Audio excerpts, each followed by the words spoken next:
I have the studio kind of set up in different spaces based on each project that I'm working on or each piece. So I kind of created stations for myself where I have an ongoing piece on like this half of the table, and then I have like a cutting area over here where I'm kind of cutting the silicone.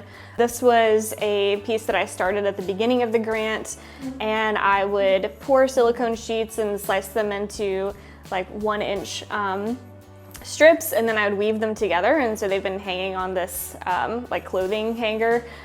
I keep some of the materials that I'm interested in also just hanging on the walls. Some of these are pieces, but some of them are really just kind of material experiments where I'm looking at things that I may want to try or incorporate into a piece, and I'll do it on a small scale to think about if I actually want to commit to it. And then over here, I have 2 different pieces that I'm currently working on and finishing up. This one, these are plaster bandages wrapped over wire armatures, and then I will paint them with acrylic paint to look like this. And then I'm currently working on figuring out or problem solving, I guess, the way that they're actually going to mount to the wall, which right now is looking like magnets, and this piece would actually go into the wall.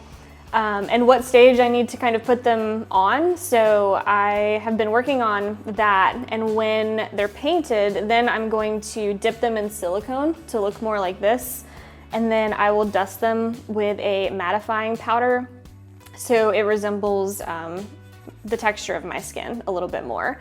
And they're meant to resemble hands, but also since they have 5 different appendages, they also kind of look like a human form, like a head, 2 arms, and 2 legs.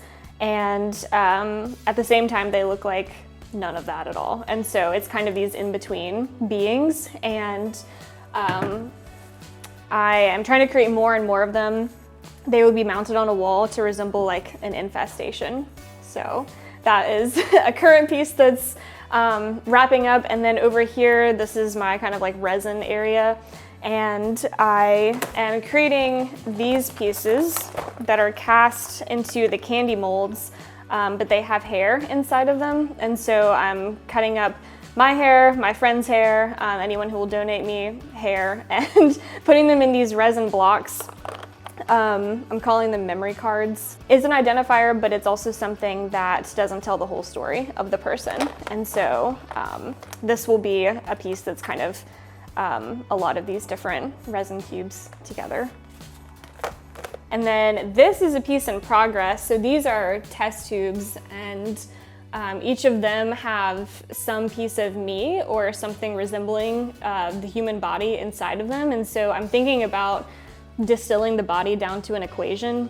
I've had to get a little creative with some of the materials, like sugar and air and water. So things that they're not taken from my body, but they make up my body. So that's a work in progress right now, and also just finding enough things to represent my body that also fill this amount of test tubes. But and then like bone, I'm using a dog tooth currently because I am not missing a tooth, unfortunately, to use. So I know, how do I get a fragment of my bone? But that's been a learning process. But then I'm trying to find ways to store the work in small containers too and keep everything organized. This is a piece that looks much larger on the wall, but also condenses down into a hand container. So. And then this is just more materials, pretty much. So yeah, that's pretty much it.